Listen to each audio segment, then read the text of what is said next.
On a commencé sur le pardon hier et comme je disais hier, nous aurons, je pense, 2 ou 3 sessions sur le pardon. Gloire à Dieu. Le pardon est un thème qui est extrêmement important. Extrêmement important. Le pardon. Alors, nous voulons vraiment que le Saint-Esprit nous aide parce que, comme je disais, ta vie dépend de ta capacité à pardonner. Le pardon, c'est extrêmement important. Alors, je vais reprendre la définition du pardon. Je vous invite, s'il vous plaît, à partager, à tapoter pendant qu'on avance par la grâce de Dieu. Gloire à Jésus. Je vais reprendre les 2 définitions que j'avais données par rapport au pardon et ensuite nous allons continuer. Le pardon, c'est quoi? Le pardon selon Dieu. Je salue tous les bien-aimés qui sont sur TikTok et sur Facebook, YouTube aussi. Élisée, sœur Élisée, que Dieu vous bénisse. Donc, le pardon, c'est quoi? Le pardon, c'est l'acte de libérer une personne du fardeau de la culpabilité par rapport à ce qu'elle a fait. Même si la personne ne le mérite pas et même si la personne ne demande pas pardon. C'est ça le pardon. Et c'est aussi l'acte de renoncer à l'émotion ou au sentiment de colère, d'amertume, le désir de vengeance, toutes ces émotions négatives, le ressentiment, et de remplacer ces émotions-là par la miséricorde, l'amour et la réconciliation, si possible. Donc c'est l'acte de libérer une personne, de délivrer une personne, de la détacher, de la déconnecter du préjudice, de la culpabilité qu'on lui impose. Parce que quand on ne pardonne pas à quelqu'un, en réalité, c'est parce qu'on lui impose, on décide que cette personne est coupable. C'est l'action ou l'acte d'absoudre la personne, en réalité, de lui faire grâce, d'annuler la condamnation. Et de renoncer à la colère, au ressentiment, à l'amertume, au désir de vengeance. Et de remplacer ça par quoi? Par la miséricorde, par l'amour et par la réconciliation, si c'est possible. Alors, nous continuons ce soir. Prenons la parole de Dieu. Je vais prendre le temps vraiment d'enseigner sur le pardon. Et c'est vraiment un message important dans le cadre de la chirurgie de l'âme. Nous sommes dans la chirurgie de l'âme, c'est-à-dire le traitement des maladies de l'âme et le traitement des maladies qu'il y a dans le cœur. Parce que ta vie dépend de la santé de ton cœur, le cœur spirituel. Luc chapitre 6, verset 27. Luc chapitre 6, à partir du verset 27. Luc chapitre 6, à partir du verset 27. Que dit la parole de Dieu? Je vous demanderai, s'il vous plaît, ceux qui sont montés, vous êtes en haut, soyez présents, soyez actifs. Voilà. Luc chapitre 6, verset 27. Mais je vous dis à vous qui m'écoutez. C'est Jésus qui parle, hein? Notre Seigneur Jésus-Christ. Il dit, je vous dis à vous qui m'écoutez, aimez vos ennemis, faites du bien à ceux qui vous haïssent, bénissez ceux qui vous maudissent et priez pour ceux qui vous maltraitent. Vous voyez, c'est Jésus qui parle. Ce sont les ordonnances de notre Seigneur Jésus-Christ. Ce sont les recommandations de notre Seigneur Jésus-Christ. Ce sont les recommandations de notre Dieu. Ce sont les recommandations de ton Dieu. Il dit, aimez vos ennemis. Faites du bien à ceux qui vous haïssent. Bénissez ceux qui vous maudissent, priez pour ceux qui vous maltraitent. Vous voyez, ça c'est contraire aux dispositions normales ou c'est contraire aux dispositions naturelles. C'est contraire aux tendances naturelles ou c'est contraire aux tendances charnelles. Et c'est important parce qu'on est justement dans la chirurgie de l'âme, la chirurgie de l'âme. Ce sont ces choses-là qui doivent être dans ton cœur. Ce sont ces choses-là qui doivent être en nous. Aimer nos ennemis. Faire du bien à ceux qui vous haïssent. Faites du bien à ceux qui vous haïssent. Bénissez ceux qui vous maudissent. Ça veut dire qu'il y a quelqu'un qui t'insulte quelque part. Il y a quelqu'un qui te maudit quelque part. Il y a quelqu'un qui te combat quelque part. Jésus te dit que tu dois aimer cette personne-là. Jésus te dit que tu dois lui faire du bien. Jésus te dit que tu dois prier pour cette personne-là.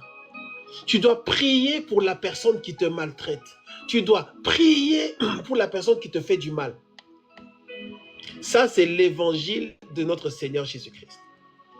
Et toutes ces choses-là, Jésus nous les dit pourquoi. Au verset 29, qu'est-ce qu'il dit? Si quelqu'un te frappe sur une joue, présente-lui aussi l'autre. Si quelqu'un prend ton manteau, ne l'empêche pas de prendre ta tunique. Verset 31, verset 31. Ce que vous voulez que les hommes fassent pour vous, faites-le de même pour eux. Il dit, ce que vous voulez que les hommes fassent pour vous, faites-le aussi pour eux. Parmi nous, qui veut être pardonné? Qui a besoin d'être pardonné? Est-ce que toi qui me suis ce soir, est-ce que tu as besoin d'être pardonné? Est-ce que tu veux être pardonné par Dieu ou par les hommes? Si jamais tu fais une erreur, si jamais tu fais une faute, est-ce que tu veux être pardonné? Je pense que nous voulons tous être pardonnés. Mais il dit, Luc chapitre 6, verset 31, « Ce que vous voulez que les hommes fassent pour vous, faites-le de même pour eux. » Faites-le aussi pour eux. Tu veux qu'on te pardonne, pardonne aussi aux autres. Tu veux recevoir, donne aussi aux autres. Et toutes ces choses-là, le Seigneur Jésus-Christ nous les demande pourquoi? Parce que c'est la condition pour que dans ton cœur, il puisse y avoir la joie. C'est la condition pour que dans ton cœur, il puisse y avoir la paix. C'est la condition pour que dans ton cœur, il puisse y avoir la communion avec le Saint-Esprit. Est-ce que tu es avec moi? Est-ce que vous êtes avec moi ce soir? Est-ce que je peux entendre? Est-ce que sur TikTok, vous qui êtes montés, vous êtes avec moi ce soir? Gloire à Dieu, gloire à Dieu, gloire à Dieu. Écris yes, écris yes, écris yes, écris yes, écris yes, écris yes. Jésus nous demande de pratiquer ces choses afin que nous puissions être dans une position, une posture, être dans la posture qui nous permet de recevoir la grâce de Dieu. Nous sommes dans la chirurgie de l'âme et je suis en train de parler de la série La folie du pardon. La folie du pardon. La folie du pardon. Parce que le pardon, en réalité, c'est une folie. Hein. C'est une folie ce que Dieu nous demande. C'est une vraie folie. Folie du pardon.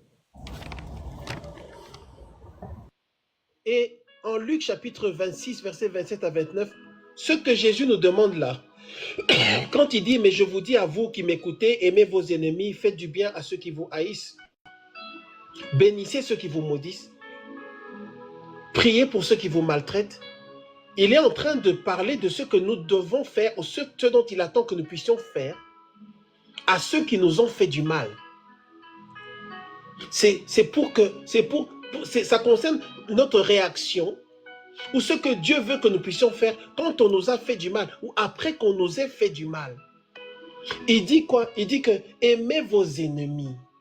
Mon frère, ma soeur, maman, papa, grand frère, grande soeur, petite soeur, petit frère, mon ami, mon camarade, mon compagnon en Christ, apôtre, prophète, pasteur, évangéliste, docteur, archibishop, serviteur de Dieu, servant de Dieu, prédicateur, prédicatrice, diacre, diaconesse, intercesseur, chantre. L'évangile de Jésus-Christ, qu'est-ce qu'il nous dit? Il nous dit, aimez vos ennemis. Écris en commentaire les ennemis. Écris en commentaire les ennemis. Que tu ne dises pas qu'on ne t'a pas rappelé ces choses. Que personne parmi nous ne dise, je ne savais pas. Il dit que aimez vos ennemis. Ça veut dire qu'il sait que dans tous les cas, dans ta vie, tu auras des ennemis. Sur cette terre, tu ne pourras pas empêcher que les gens te fassent du mal. Aucun homme ne peut vivre sur cette terre. Aucune femme ne peut vivre sur cette terre sans qu'on lui fasse du mal. Ce que Jésus enseigne ici, c'est le pardon. C'est la folie du pardon. La folie du pardon. C'est ça, Colette, sœur Colette et Élisée. La folie du pardon. Aimez vos ennemis. Toi qui es connecté ce soir, est-ce que tu aimes tes ennemis? Est-ce que tu aimes tes ennemis? Est-ce que nous aimons nos ennemis? Est-ce que tu aimes les gens qui t'ont fait du mal? Est-ce que tu aimes les gens qui t'ont fait souffrir? Est-ce que tu aimes les gens qui t'accusent, qui te combattent? Est-ce que tu aimes les gens qui se présentent dans ta vie comme étant tes ennemis? Est-ce que tu les aimes? Qu'est-ce qu'il dit? Il dit, aimer les ennemis. Tu dois aimer, n'est-ce pas, les gens qui te font du mal. Tu dois aimer les gens qui s'opposent à toi. Tu dois les aimer. Il dit, aimez vos ennemis. N'est-ce pas? Faites du bien à ceux qui vous haïssent. Les gens qui ne t'aiment pas là. Pas facile, hein? Est-ce qu'on peut être honnête? Soyons honnêtes, hein? Si tu n'es pas d'accord, écris je ne suis pas d'accord. Si tu es d'accord, écris je suis d'accord. Si tu n'es pas sûr, écris je ne suis pas sûr. C'est la chirurgie de l'âme. C'est-à-dire, le Seigneur veut enlever en nous les saletés, les microbes, les bactéries spirituelles qui nous empêchent d'accéder à une dimension supérieure de la grâce. Oui, aimez vos ennemis, bien-aimés. Tu peux prophétiser, tu peux prêcher, enseigner, tu peux avoir les dons spirituels, tu peux avoir la foi, tu peux faire des miracles, tu peux faire toutes ces grandes choses. C'est vrai, tu peux faire tout ça. Mais est-ce que tu aimes tes ennemis? Tu peux être un puissant prédicateur, une puissante prédicatrice. C'est vrai, le Seigneur fait la différence. Hein. Les dons, Dieu ne se répand pas de ses dons. Les dons vont travailler. Les dons vont agir. Mais ne soyons pas subjugués ou séduits ou éblouis par les dons. Parce que Dieu regarde au cœur. C'est ce que j'ai dit hier, je crois. Mais Dieu nous dit, aimez vos ennemis. Aimez vos ennemis. Vous voyez, je prends quelques minutes sur ce point. C'est même pas ça. On va continuer dans le message, mais c'est pour que vous puissiez comprendre. Faites du bien à ceux qui vous haïssent. Qu'à partir de ce soir, les gens qui te haïssent là, tu leur fasses du bien. Bénissez ceux qui vous maudissent. Quand on t'a maudit, les gens te maudissent là. Toi, tu ouvres ta bouche et qu'est-ce que tu fais? Tu les bénis. Ah! Bien-aimé, est-ce que je suis le seul à être choqué par cette parole? Priez pour ceux qui vous maltraitent. Ce sont les paroles de notre Seigneur Jésus-Christ. C'est la chirurgie de l'âme. Dis avec moi la chirurgie de l'âme. Est-ce que je peux entendre les voix de ceux qui sont montés là sur TikTok? Où êtes-vous ce soir? Ouvre ta bouche et dis la chirurgie de l'âme. La chirurgie de l'âme. La chirurgie de l'âme. Le manque de pardon a détruit beaucoup de familles. Le manque de pardon a brisé beaucoup de mariages. Le manque de pardon a brisé beaucoup de ministères. Le manque de pardon a brisé beaucoup de relations.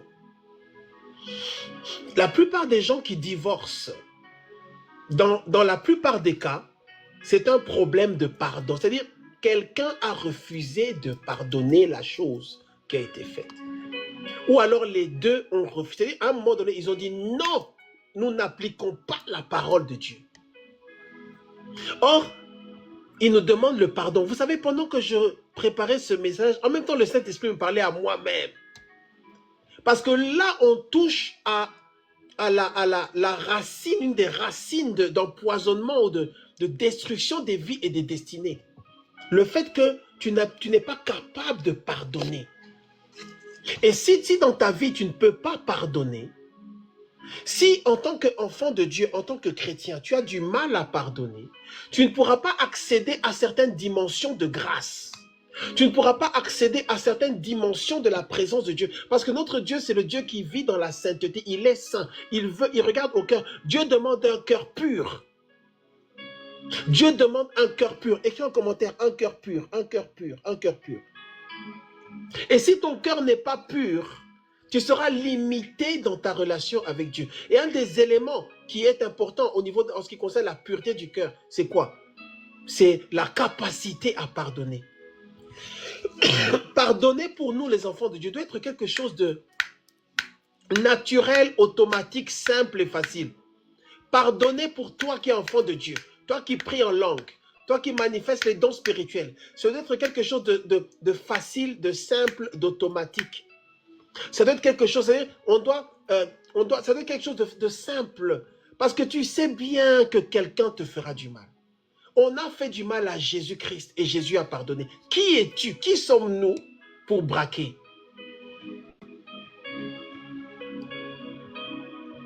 À cause du manque de pardon, les cœurs sont malades. Une des raisons pour lesquelles, justement, les gens n'arrivent pas à pardonner, et en réalité c'est un cercle vicieux, c'est que les cœurs sont malades.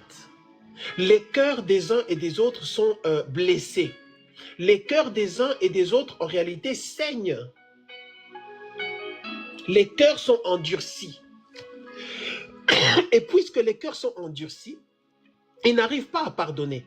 Dans la science ou dans la médecine, ou je dirais plutôt dans la science, dans la psychologie, peut-être même la psychiatrie, quand ils voient ce genre de blocage, ils disent que c'est parce qu'il y a eu des traumatismes dans l'enfance.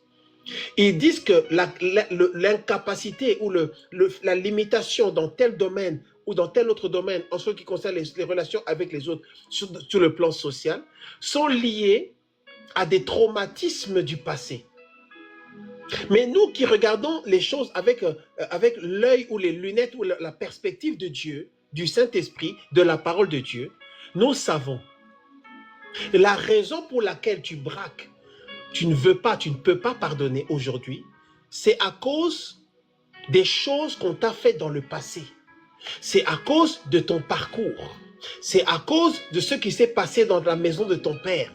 C'est à cause des souffrances que tu as eues dans le passé qu'aujourd'hui tu n'arrives pas à pardonner. Et donc, en refusant ou en n'arrivant pas à pardonner, tu permets aux événements du passé, aux chocs du passé, aux blessures du passé, d'empêcher ton évolution avec Dieu. Parce que ton cœur est endurci. Toi qui m'entends ce soir, est-ce que ton cœur est malade? Toi qui m'entends ce soir, est-ce que ton cœur saigne à cause de ce que quelqu'un a fait? Toi qui m'entends ce soir, est-ce que ton cœur saigne à cause de ce qu'on t'a dit? Est-ce que ton cœur saigne encore? Parce que c'est vrai que tant que la blessure, tant qu'il y a encore cette douleur dans ton cœur, tu auras du mal à pardonner. Il faut un cœur pur. Il faut un cœur en bonne santé. Il faut un cœur équilibré. Il faut un cœur guéri. Et nous prierons aussi pour la guérison des cœurs. Tu ne peux pas permettre à ce traumatisme-là qui s'est passé il y a 10 ans de définir toute ta destinée. Tu ne peux pas permettre à ce problème que tu as eu avec ta sœur de te bloquer dans ta marche avec Dieu. Ne permets pas ça. Regardons cette histoire, Matthieu chapitre 18. Matthieu chapitre 18. Merci Saint-Esprit, merci Saint-Esprit, merci Saint-Esprit. Matthieu chapitre 18, regardons cette histoire. À partir du verset 21. Matthieu chapitre 18, à partir du verset 21. Alors Pierre s'approcha de lui. Matthieu chapitre 18, à partir du verset 21. Alors Pierre, l'apôtre Paul, s'approcha de lui et dit, Seigneur, moi j'aime beaucoup Pierre, hein, parce que Pierre, il posait des questions que les autres ne posaient pas. Pierre était quelqu'un de direct, c'était du tac au tac. Il y allait clair, franc avec Jésus. Mais en Pierre, en même temps, quand ça n'allait pas, il devenait un autre homme. Il devenait méchant, bizarre. Pierre s'approcha de lui et dit, Seigneur, combien de fois pardonnerai-je à mon frère lorsqu'il péchera contre moi? C'était une question très importante. C'était une question stratégique et capitale. Parce que si Jésus avait donné un nombre, s'il avait dit 4-5 fois, ça allait devenir le standard. Sera-ce jusqu'à 7 fois? C'est Pierre qui propose à Jésus, hein? Dis seulement 7 fois, parce que j'ai un frère là, ça fait déjà 5 fois. Donc, si tu dis 7 fois, il reste encore 2 fois et c'est bon, je termine avec lui. Il dit, sera jusqu'à 7 fois? Jésus lui dit, je ne te dis pas jusqu'à 7 fois, mais jusqu'à 70 fois 7 fois. Il lui dit, tu dois beaucoup pardonner. C'est un standard, c'est un code pour dire en réalité, il n'y a pas de limite. Et Jésus-Christ est l'enseignant par excellence. Regarde ce que Jésus va dire. C'est pourquoi, verset 23, le royaume des cieux est semblable à un roi qui voulut faire rendre compte à ses serviteurs. Jésus-Christ maintenant, pour passer son message, pour nous enseigner, au travers des siècles, va utiliser une parabole, une histoire, afin de faire passer son message et de nous dire ce que Dieu pense, afin de nous communiquer la pensée de Dieu. Bien-aimé dans le Seigneur, toi qui es connecté ce soir, écoute bien et suis bien cette histoire. Parce qu'il y a un message du Seigneur Jésus et donc un message de Dieu. Il dit, Matthieu chapitre 18, verset 23, c'est pourquoi le royaume des cieux est semblable à un roi qui voulut faire rendre compte à ses serviteurs. Un roi, quelque part, a appelé ses serviteurs pour qu'ils puissent rendre compte, pour gérer les comptes, pour regarder qui doit combien, qui a payé quoi, quels sont les comptes, comment ça se passe au niveau des finances. La Bible dit, verset 24, quand il se mit à compter, on lui en amena un qui devait 10 000 talents. 10 000 talents. 10 000 dollars. 10 000 euros. C'était une dette. La Bible dit, comme il n'avait pas de quoi payer, son maître ordonna qu'il fût vendu, lui, sa femme, ses enfants, et tout ce qu'il avait, et que la dette fût acquittée. Cet homme-là devait beaucoup d'argent. Et il n'arrivait pas à payer. Puisqu'il était limité, puisqu'il n'arrivait pas à payer,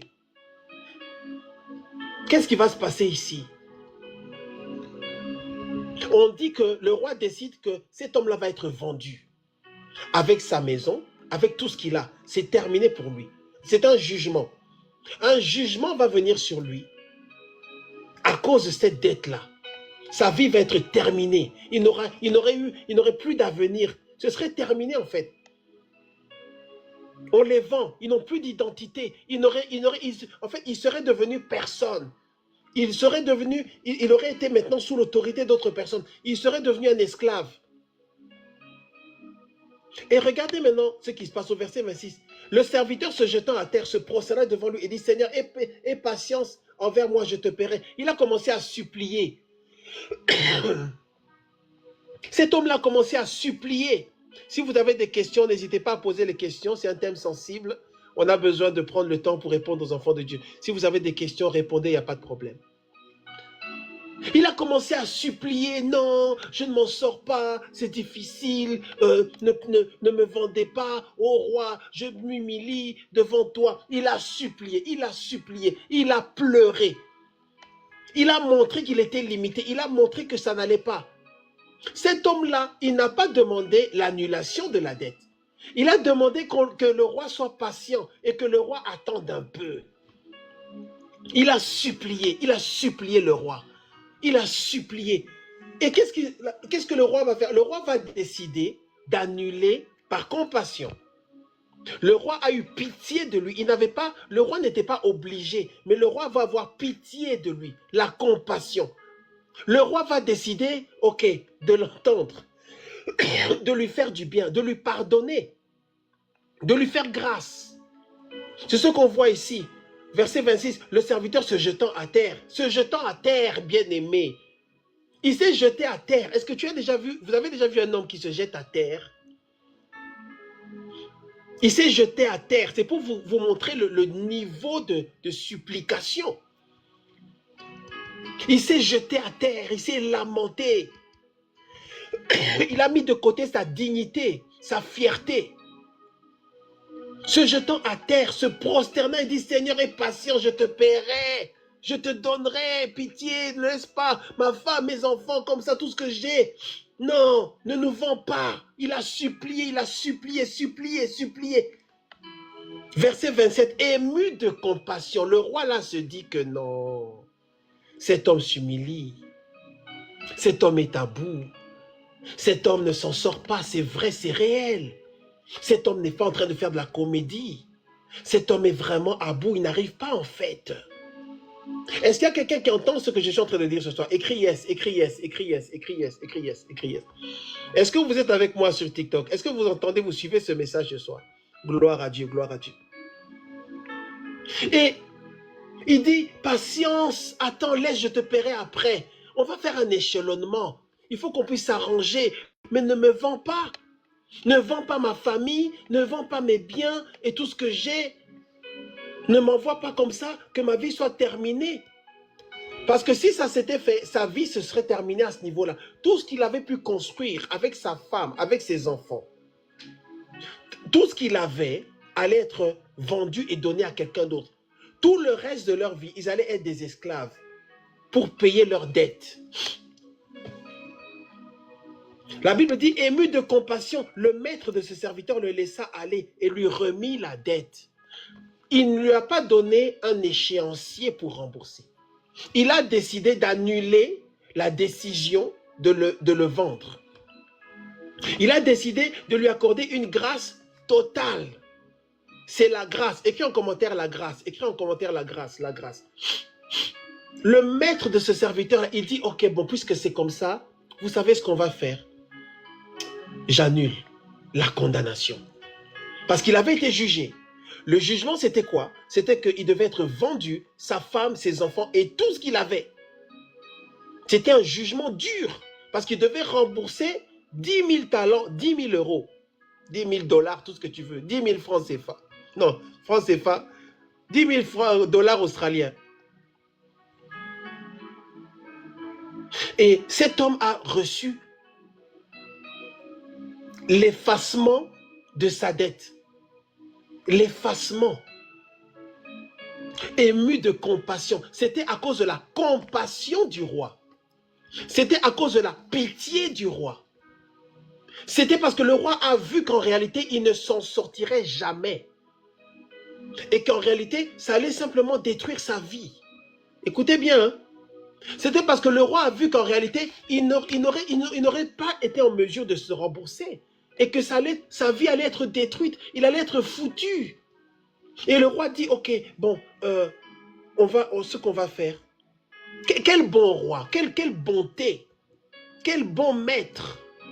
Il était en position de le détruire. S'il avait permis que cet homme soit vendu, le roi n'aurait rien perdu. Hein. Ce maître-là, il n'aurait rien perdu. Hein. Mais il a décidé malgré lui, malgré ça, de, ok, on efface la dette. On efface la dette. On annule la dette. C'est comme toi, chaque fois que tu viens demander pardon à Dieu, qu'est-ce que Dieu fait? Dieu efface la condamnation. Dieu enlève ça. C'est pourquoi la Bible dit, si nous confessons nos péchés, il est juste et fidèle pour nous pardonner et nous purifier de toute iniquité. Chaque fois que tu demandes pardon, Dieu enlève. Dieu efface. On annule la condamnation. Dieu dit, bon, je ne te condamne pas. Jésus dit à la femme, je ne te condamne pas. N'est-ce pas incroyable de voir que celui qui est le juste juge, l'autorité spirituelle, juridique au-dessus de tout, cette autorité-là, notre Dieu ne nous condamne pas. Il nous fait grâce.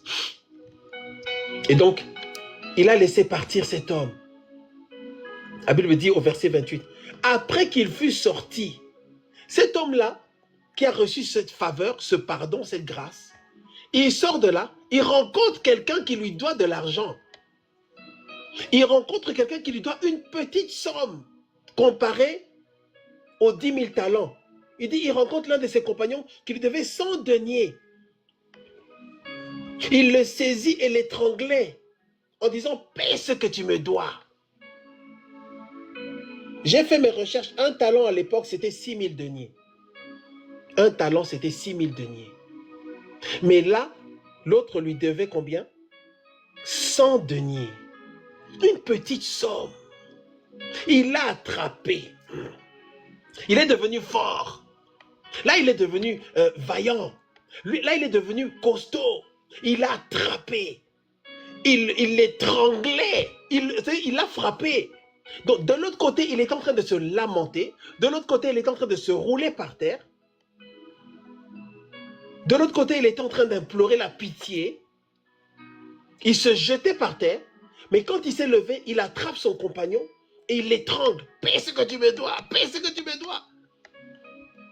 La Bible dit son compagnon se jetant à terre le suppliait aussi de la même manière que lui s'était jeté à terre pour supplier son maître. Le livre dit que son compagnon aussi s'est jeté à terre. Qui a déjà vu ça, un homme qui se jette à terre pour supplier? Aie patience envers moi, je te paierai. Son compagnon a tenu le même langage que lui avait tenu vis-à-vis de son maître. Mais la Bible dit, mais l'autre, il ne voulut pas. Il alla le jeter en prison jusqu'à ce qu'il lui paye ce qu'il... Donc il a pris, celui qui... Qu'est-ce qu'il fait? Il prend son ami, il se bagarre avec lui, il le prend, il le jette en prison. N'est-ce pas de la méchanceté? N'est-ce pas ça ce qu'on appelle la méchanceté? Le cœur de l'homme, ma sœur Richard. Le cœur. Dis avec moi la chirurgie de l'âme, la chirurgie de l'âme. La chirurgie de l'âme. Le cœur de l'homme. Quand c'est pour lui, il demande pardon. Oh Seigneur, pardonne-moi mes péchés. Oh Seigneur, quel que soit le péché. Hein. J'ai enseigné hier que Dieu pardonne tout. Et je vous démontrais hier que le cœur de Dieu est large, tellement large. Le cœur de Dieu est tellement grand. Mais cet homme, il reçoit une grâce. On lui pardonne. On le laisse aller. Il attrape son frère. Il l'étrangle. Il le juge. Il a été libéré de sa dette et libéré du jugement. Mais lui, quand c'est son tour, quand quelqu'un lui doit de l'argent, la même chose, et d'ailleurs une somme moindre, inférieure, qu'est-ce qu'il fait? Il l'attrape, il l'étrangle, il le malmène, il est méchant. Il le jette en prison. La Bible dit que ses amis ont entendu parler de cette histoire-là. Ils sont allés voir le maître. Ils ont dit au maître, mais dis donc, le gars que tu as libéré là, qui te devait les 10 000 talents, mais on l'a vu là-bas, il a attrapé son ami, il a commencé à le frapper devant tout le monde, il l'a humilié devant tout le monde. Son ami s'est jeté à terre de la même manière que lui s'était jeté à terre devant toi. Son ami a supplié, on était là, on a vu, on était étonnés. Son ami, et c'était pour combien? Le roi demande, mais c'était combien? Il dit, c'était combien? 10 000 talents. C'était même pas, c'était 100 deniers. Pour 100 deniers, il a pris son ami, il a ridiculisé, il a étranglé, il a failli le tuer. On a dû venir en l'empêcher. Il était en rage. Il était sans pitié. Jusqu'au point de prendre son ami et de le jeter en prison. Le roi s'est mis en colère. Il dit, ah bon? Vous êtes sûr que c'était lui? Oui. Vous êtes sûr que c'est à lui que j'avais donné les 10 000 talents, que j'ai remis, j'ai effacé ses dettes? Oui, c'est lui. On l'a accusé là-bas. Verset 32. Alors le maître fit appeler le serviteur. Le maître s'est mis en colère. Il dit, méchant serviteur. Méchant serviteur, je t'avais remis ta dette en entier parce que tu m'avais supplié. Il dit, mais quand toi tu étais ici, viens un peu ici, mets-toi là. Quand toi tu étais ici, tu as supplié. J'ai annulé la dette. Vous allez là-bas et vous prenez quelqu'un pour le mettre en prison pour une dette inférieure en plus. Mais qu'est-ce que c'est que ça? C'est de la méchanceté. Alors le maître va dire, ok, puisque toi tu es expert pour frapper les gens, Puisque toi, tu es expert pour mettre les gens en prison, et bien maintenant, on t'arrête. Il lui dit en réalité, puisque tu as fait ça, non seulement on t'arrête, mais tu vas payer toute ta dette. Ça veut dire que, à cause de sa méchanceté, il a lui-même annulé la grâce qui lui avait été faite. Est-ce qu'il y a quelqu'un qui entend ce que je suis en train de dire ce soir? Est-ce qu'il y a quelqu'un qui entend ce que je suis en train de dire ce soir? À cause de sa méchanceté, à cause de ce qu'il a fait, le maître dit, tu es méchant, non seulement on t'arrête, mais tu vas payer. Matthieu chapitre 18, verset 32. Alors le maître fit appeler ses serviteurs et lui dit, méchant serviteur, je t'avais remis en entier ta dette parce que tu m'en avais supplié. Ne devais-tu pas aussi avoir pitié de ton compagnon, comme j'ai eu pitié de toi? Verset 34. Et son maître irrité le livra au bourreau, jusqu'à ce qu'il lui payait tout ce qu'il devait. Vous voyez, jusqu'à ce qu'il lui payait. Donc maintenant, il a été livré et cette fois-ci, il doit quand même payer. Donc, le fait de ne pas pardonner, le fait, parce que dans le pardon, il y a la compassion, le fait de ne pas pardonner aux autres, ça annule les grâces qu'on a reçues. Le fait de ne pas pardonner aux autres, ça annule le pardon de Dieu. Tu réactives l'ancienne condamnation. Est-ce qu'on le voit clairement dans ce verset ou pas? Il dit jusqu'à ce qu'il lui payait tout ce qu'il devait. Alors qu'avant, il n'avait plus à payer ça. La dette avait été effacée. Toi qui ne pardonnes pas, je suis venu te parler ce soir. Je suis venu nous parler ce soir par la grâce de Dieu.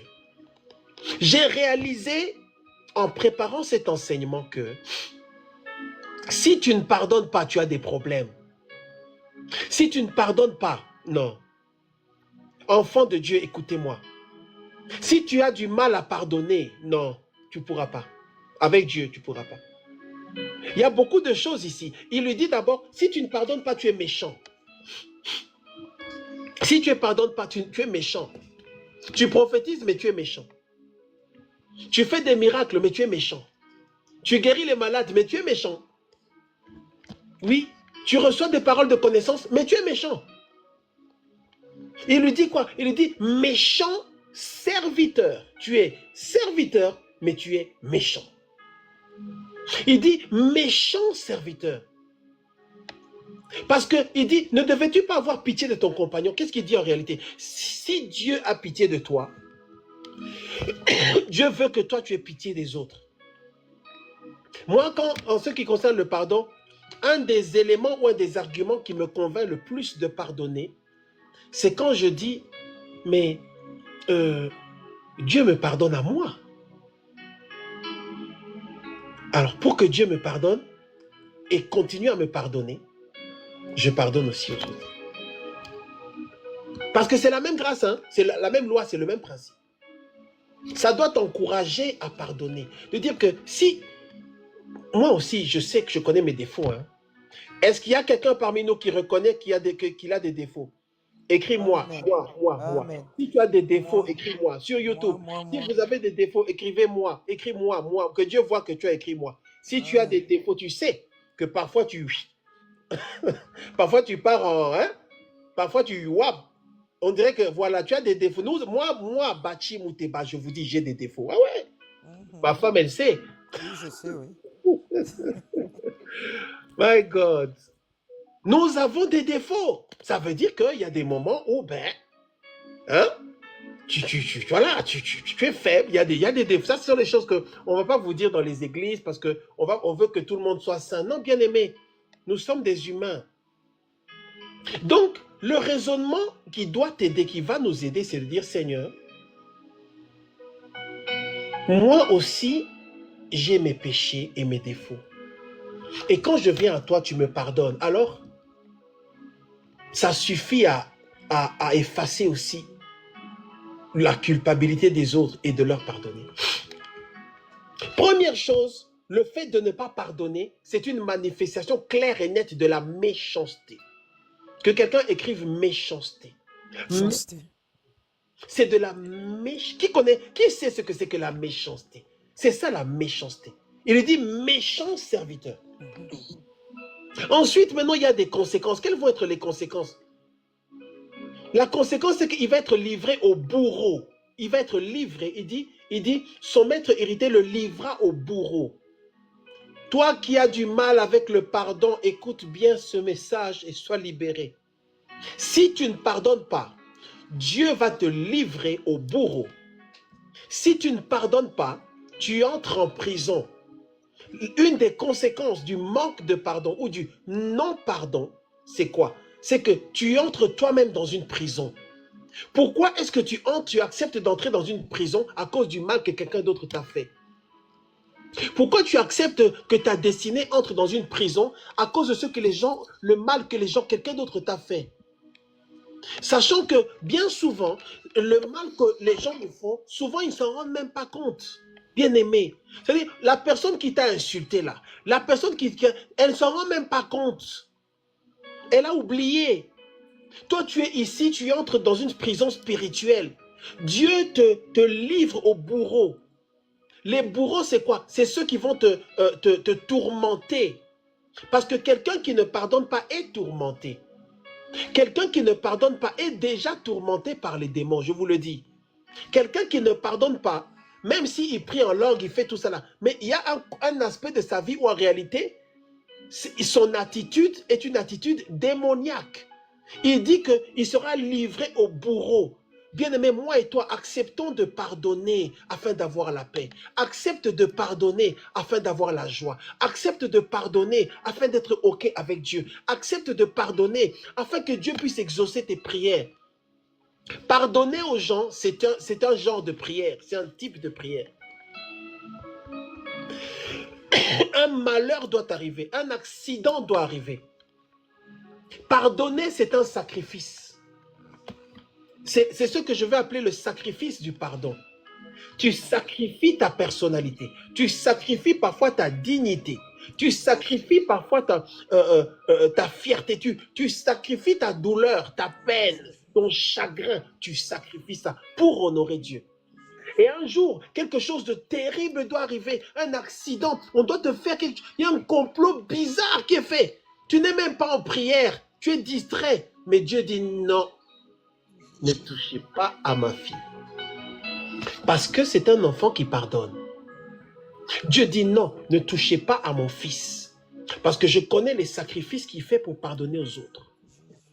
Pardonner, c'est un sacrifice. Pardonner, c'est le sacrifice de soi. Pour pardonner, tu dois mourir. Pour pardonner, tu dois mourir à toi-même. Pour pardonner, tu dois parfois renoncer à ta culture, à ton éducation. Pour prendre maintenant ou activer ou appliquer la culture de Dieu, la culture de Jésus, la culture du Saint-Esprit. Je m'arrête dans 5 minutes. Le pardon. Nous sommes sur la chirurgie de l'âme. Pardonner à ton mari, pardonner à ta femme. Bien souvent, on a le plus de mal à pardonner les gens qui sont le plus près de nous, le plus proches de nous. L'ennemi sait que si on t'insulte, la caissière au magasin, à Carrefour t'insulte là-bas, tu t'en fiches un peu. Mais si c'est ta femme qui t'insulte, waouh. Si c'est ton mari qui fait quelque chose, waouh. Si c'est ton frère, ta sœur, avec qui tu as grandi, vous étiez tout petit, vous jouez ensemble. Elle fait quelque chose, elle dit quelque chose. Ton frère en Christ, ton pasteur, il fait quelque chose. Ça t'humilie, ça te touche.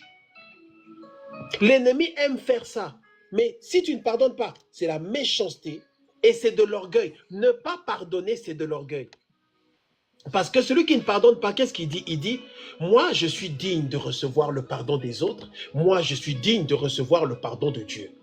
Moi je suis digne, moi il faut me pardonner. Moi quand je pêche, je mérite qu'on me pardonne. Je ne suis pas n'importe qui. Moi Dieu me connaît, Dieu me pardonne. Et puis même les gens, quand moi je pêche, ils doivent... Mais moi, non, je ne pardonne pas aux autres. Moi je suis supérieur en réalité. Moi je reçois le pardon, mais je ne donne pas le pardon. Moi, je reçois la grâce, mais je ne donne pas la grâce. Or, Dieu veut que nous soyons des dispensateurs de sa grâce, de sa bonté. Parlons un peu du tourment. Quel va être ce tourment-là? Dieu maintenant va voir que tu es désobéissant, désobéissante. Il te livre au bourreau. Les mauvais esprits, ils ont accès à toi. Le bourreau avant n'aurait pas eu accès à toi. Mais puisque tu as été livré, tu es dans la main du bourreau. Il y a des esprits qui vont s'approcher de toi parce qu'ils vont trouver en toi une faille. Il y a des esprits qui vont s'approcher de toi parce qu'ils vont trouver en toi quelque chose qui te connecte au royaume des ténèbres. Il n'y a que deux royaumes. Dans le royaume de lumière, le royaume de Dieu, il y a le pardon, il y a l'amour. Mais dans le royaume des ténèbres, le pardon n'existe pas. Donc, quand tu ne pardonnes pas, tu es en train d'exhiber, de manifester, d'exécuter, de manifester une attitude, un commandement qui est du royaume des ténèbres. Est-ce que quelqu'un comprend jusqu'où est-ce que ça va? Est-ce que tu vois jusqu'où est-ce que ça va cette histoire? Le fait de ne pas pardonner, tu es en train d'exécuter un commandement qui est donné dans le royaume des ténèbres. Parce que dans le royaume des ténèbres, on leur dit le pardon n'existe pas. L'amour n'existe pas. Dans le royaume des ténèbres, dans le royaume diabolique de Satan, l'amour n'existe pas, le pardon n'existe pas. Maintenant, comment toi tu dis que tu es en Christ, tu es en Dieu, tu es chrétien, mais tu as une attitude sorcellérique. Tu as une attitude de sorcier. Les sorciers ne pardonnent jamais, toi non plus tu ne pardonnes jamais. Les agents des ténèbres ne pardonnent jamais. D'ailleurs, c'est un des signes pour reconnaître les sorciers. Un sorcier, hein, tu peux lui faire quelque chose. Tu lui avais fait quelque chose en 1982. Il garde ça seulement dans son cœur. Il garde ça dans son cœur. Tu lui avais fait la chose. Et ça, c'est un élément qui, si jamais dans ta famille, si jamais dans ton environnement, tu vois cette manifestation-là, souviens-toi de trône de grâce et de l'apôtre Bachi. C'est-à-dire, dans une conversation, quelqu'un est en train, quelqu'un est en train de dire quelque chose. Parfois, c'est étonnant. Je ne sais pas si c'est déjà arrivé à quelqu'un. Si ça s'est déjà arrivé, écris, je connais ces choses pour que ça puisse édifier quelqu'un. On est en 2025. Il y a une dispute, un incident, les gens parlent, c'est un peu chaud. La personne, elle sort quelque chose qui s'était passé il y a 15 ans. Ah, mais puis vous savez ce qu'il m'avait fait en 83. Tu dis, mais non, mais attends. Cette histoire-là, c'est déjà terminé. Cette histoire-là était finie. Et en plus, on t'avait demandé pardon pour cette histoire-là, mais la personne a gardé ça dans son cœur. Le sorcier, même si jamais on lui demande pardon, il n'acceptera pas ce pardon-là. Même si tu t'excuses, il ne voudra pas. Ça n'existe. C'est quelque chose. Dans le royaume des ténèbres, ils ne connaissent pas. Ce n'est même pas qu'ils ne veulent pas le pardon, ils ne connaissent pas. Ils ne connaissent pas l'amour. Bien-aimés, faisons attention avec ces choses. Hein. Ça commence par le manque de pardon, la méchanceté, la haine. Et après, tu vas commencer à voler dans les arbres comme un sorcier. C'est-à-dire que dans le cœur, là, ils ne connaissent pas ce que c'est que l'amour. Ils n'ont même pas de cœur. Ils ne connaissent pas le but. Quand toi, tu viens de t'excuser, demander pardon, ça n'a aucun impact sur eux. Au contraire. Eux, ils vont seulement se souvenir. Les fraises et machin, vous l'avez mangé ou vous l'avez jeté? Eux, ils vont simplement se souvenir de ce que vous avez fait. Et ils vont vous attaquer. Ils vont vous combattre pour vous détruire, pour troubler vos vies. C'est comme ça que ça se passe. Donc, bien-aimé, si tu ne pardonnes pas, tu as dans ton cœur quelque chose de dangereux. Et l'ennemi peut utiliser cette chose-là. L'ennemi peut passer et s'approcher de toi et utiliser ces choses-là. L'ennemi peut utiliser ces choses-là contre toi-même. Il dit, il sera livré au bourreau. Donc, ils vont être tourmentés jusqu'à ce qu'il ait payé tout ce qu'il devait. Celui qui ne pardonne pas, Dieu le livrera. Celui qui refuse de pardonner, il sera livré par le Seigneur. Il ne sera pas livré par l'ennemi. Hein. C'est Dieu lui-même qui décide de te livrer. Tu te livres toi-même, tu entres en prison. Alors, bien-aimé, à quoi ça sert de faire souffrir ta destinée, ta vie, ton avenir, à cause de quelque chose qu'on t'a fait dans le passé ou qu'on t'a fait aujourd'hui. Nous sommes dans la chirurgie de l'âme. Une série par laquelle, par la grâce de Dieu, le Saint-Esprit maintenant descend pour toucher dans nos cœurs aux choses qui font que nos destinées sont malades. Le Saint-Esprit descend pour toucher, pointer dans nos cœurs les choses qui font que nos cœurs sont malades. Nous sommes dans la, écrit en commentaire, la chirurgie de l'âme. La chirurgie de l'âme. Où Dieu maintenant, le Saint-Esprit descend comme un chirurgien avec sa parole, afin de, sa parole qui est une épée, n'est-ce pas, l'épée de l'Esprit qui est la parole de Dieu, afin de couper dans ton cœur et d'entrer dans ton cœur et d'écarter et de voir que là, il y a un manque de pardon. C'est pour ça qu'il y a un cancer spirituel, il y a un cancer ici parce qu'il y a un manque de pardon. On doit maintenant enlever ce manque de pardon-là. C'est ça la chirurgie. On enlève maintenant cette histoire de manque de pardon. Parce que ça bloque, ça empêche le sang de circuler dans le cœur. J'ai dit quoi avant-hier? La vie est dans le sang. Le cœur est important parce que le sang passe par le cœur. Enlève cette histoire-là une bonne fois pour toutes. Le manque de pardon et décidons de pardonner parce qu'il y a des conséquences. La vraie raison pour laquelle on doit pardonner, c'est afin de manifester Christ. On va le voir. J'ai dit qu'il y aura encore peut-être 2 ou 3 enseignements sur le pardon. Mais le Seigneur nous pousse en nous montrant la fessée et les conséquences. Tu seras livré au bourreau. Qui veut être? Est-ce que parmi nous ce soir, sur YouTube, sur TikTok, en haut, en bas, par la fenêtre, tout ce qu'il voulait. Est-ce qu'il y a quelqu'un parmi nous ce soir qui veut être livré au bourreau? Est-ce qu'il y a quelqu'un parmi nous ce soir qui veut être livré au bourreau? Est-ce que tu veux être livré au bourreau? Si tu ne veux pas, écris non, écris non, écris non.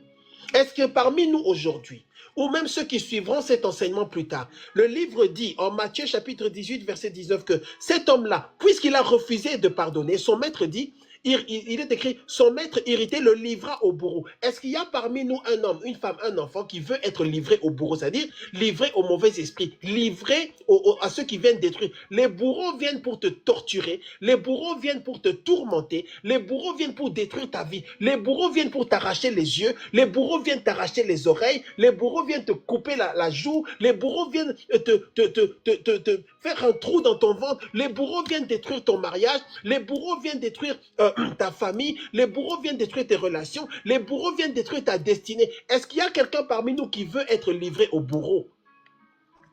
Alors, si nous ne voulons pas être livrés au bourreau, parce que beaucoup de démons, je vais venir, prophétesse Diki, beaucoup d'esprits impurs s'approchent de toi, mais ce n'est pas seulement les malédictions générationnelles, ce n'est pas seulement les sorciers. Certains arrivent à s'approcher de toi parce que tu ne pardonnes pas aux autres. Oh. Oui, je vais prendre cette question. Vas-y. Prophétesse Diki, je crois que tu avais une question. Il faut activer ton micro si tu veux poser ta question. Allô? Merci, pasteur. Ma question est, peut-être par rapport à les gens qui nous suivent, il y en a peut-être qui posent la question. Est-ce que le manque de pardon, l'ennemi peut utiliser ça pour bloquer la délivrance ou la prospérité d'une personne? Ah oui, bien sûr. Bien sûr. Non seulement l'ennemi utilise ça, parce que quand tu ne pardonnes pas, tu manifestes un principe du royaume des ténèbres dans lequel le pardon n'existe pas. Donc, tu refuses de pardonner, l'ennemi trouve en toi quelque chose qui lui appartient. Donc, il y a un point de contact, c'est ce péché-là. Donc, ça, c'est du côté de l'ennemi. C'est déjà des mauvaises conséquences et ça bloque la grâce et la délivrance. Mais non seulement ça fait ça, mais ça bloque aussi la délivrance parce que cet homme-là qui avait été pardonné, la dette avait été effacée. Son maître maintenant dit, eh bien, j'annule le jugement de grâce. Maintenant, eh bien, la dette qui avait été effacée là, ça allait être peut-être que maintenant, eh bien, tu devais être malade. J'ai dit que tu n'allais plus être malade, tu as été guéri. Maintenant, comme tu ne pardonnes pas aux autres, le maître, qu'est-ce qu'il lui dit dans cette histoire? Il dit, jusqu'à ce qu'il ait payé tout ce qu'il devait. Donc, on revient sur le jugement, on annule le jugement de guérison. Et tu tombes malade. Donc, oui, le manque de pardon bloque la délivrance. C'est une très, très, très bonne question et c'est une question importante. Le manque de pardon, si juste une ou deux personnes, est-ce que quelqu'un peut écrire ça? Le manque de pardon bloque la délivrance. Le manque de pardon empêche la délivrance. Le manque de pardon retarde la délivrance. C'est-à-dire, Dieu veut délivrer. La délivrance est déjà préparée, prévue, programmée par Dieu. Mais tu n'arrives pas à la tenir. Pourquoi? Parce que dans ton cœur, là, tu as attrapé des gens qui sont en prison dans ton cœur. Comment tu peux recevoir la délivrance alors qu'il y a des gens qui sont en prison dans ton cœur? Je viens, sœur Esther, sur la question. Si vous avez des questions, j'aimerais bien répondre aux questions, il n'y a pas de problème ce soir. Mais je veux juste te dire quelque chose. Tu souffres parce que tu es malade. Tu souffres parce que dans ta vie, il y a les blocages. Non-accomplissement, non-achèvement, perte de temps, blocage, limitation, maladie, échec, rejet, pauvreté, confusion, folie. Tu es troublé, les enfants de Dieu souffrent. Alors c'est vrai, Jésus est venu libérer les captifs. Mais il faut que les captifs soient dans l'obéissance. Donc, aie pitié de ta propre vie. Aie pitié de ta propre destinée. Laisse cette histoire-là qu'on t'avait fait. Laisse ces problèmes-là, ça bloque. Entre rester fâché toute ta vie et recevoir ta guérison, qu'est-ce que tu choisis? Entre rester fâché toute ta vie et recevoir ta délivrance, qu'est-ce que tu choisis? Moi, je choisis la délivrance. Hein? Nous choisissons la délivrance. Oui, sœur Esther, je crois que tu avais une question. Merci, papa. Je pense bien que vous avez répondu et vous avez déjà expliqué. C'est ça la question que j'allais poser, mais la réponse est déjà revenue. Mais j'allais aussi savoir, papa, par rapport, qu'est-ce qui est derrière la puissance du pardon au monde des ténèbres? Alors, Quand nous, enfants de Dieu, nous pardonnons aux autres, après, qu'est-ce qui peut nous arriver? Donc, c'est ça que j'allais comprendre, papa. gloire à Dieu, gloire à Dieu, gloire à Dieu. Ça, je dois en parler dans les autres enseignements, mais je vais quand même répondre parce qu'on doit comprendre maintenant comment se manifeste le pardon, quelles sont les sources, ou quel est le fondement spirituel du pardon. Le pardon, et c'est pourquoi l'ennemi ne veut pas que les enfants de Dieu pardonnent. Le pardon est la manifestation de la loi qui sauve l'humanité, le monde entier. Le pardon est le levier que Dieu a activé afin que nous puissions recevoir la grâce et la vie éternelle. Le salut est dans le pardon, l'amour est dans le pardon. La relation que nous avons avec Dieu est basée sur le pardon. Et le pardon manifeste Christ, le nom qui est au-dessus de tous les noms. Le pardon manifeste l'Esprit de Christ. Le pardon manifeste le Saint-Esprit. Parce que pour pardonner, tu dois mourir. Pour pardonner, tu dois prendre la partie de toi qui est fâchée, frustrée et la mettre de côté. Chou! Et tu laisses Christ être en toi, Jésus, le Saint-Esprit. Et c'est lui qui pardonne. En réalité, quand tu pardonnes, ce n'est pas toi qui pardonnes. Quand tu pardonnes, c'est que tu as accepté que ce n'est plus Esther. Ce n'est plus Esther. C'est Esther qui souffre. C'est Esther qui a été frustrée. C'est Esther qui a mal. Mais ce n'est plus Esther. Maintenant, c'est Christ. Donc, le pardon manifeste Christ. J'ai vu que c'est le pardon, vraiment, c'est ça vraiment, c'est pas les dons, c'est pas, non, c'est le pardon qui manifeste que cet homme-là, c'est Christ. Et l'ennemi ne peut pas vaincre Christ. L'ennemi ne peut pas vaincre Christ. Donc, quand l'ennemi vient maintenant vers toi, il ne peut pas agir. Donc, le pardon manifeste la vie de Christ. Le pardon, ça fait quoi d'autre? Le pardon te permet de monter dans des dimensions de grâce et de puissance et de miracles et d'accomplissement qui ne pourraient pas être atteints si tu ne pardonnes pas. Alléluia, gloire à Dieu. Bien-aimé, si je commence à répondre là, c'est les autres enseignements. Le pardon, ta vie, ou disons, il y a certaines choses que Dieu va faire dans ta vie. Il y a certaines dimensions de manifestation de Dieu dans ta vie. Il y a certains déblocages que tu auras dans ta vie, où il y a certaines manifestations de la puissance de Dieu dans la vie d'un homme, qui ne pourront se manifester qu'après la manifestation du pardon. Pour que l'humanité entière soit sauvée, il a fallu d'abord que Jésus pardonne. Le pardon, c'est l'élément qui vient avant la manifestation de la puissance surnaturelle de Dieu. Est-ce que je dois commencer à parler de Joseph? L'arche de l'alliance pousse apôtre. Si je commence là, on va rester toute la nuit.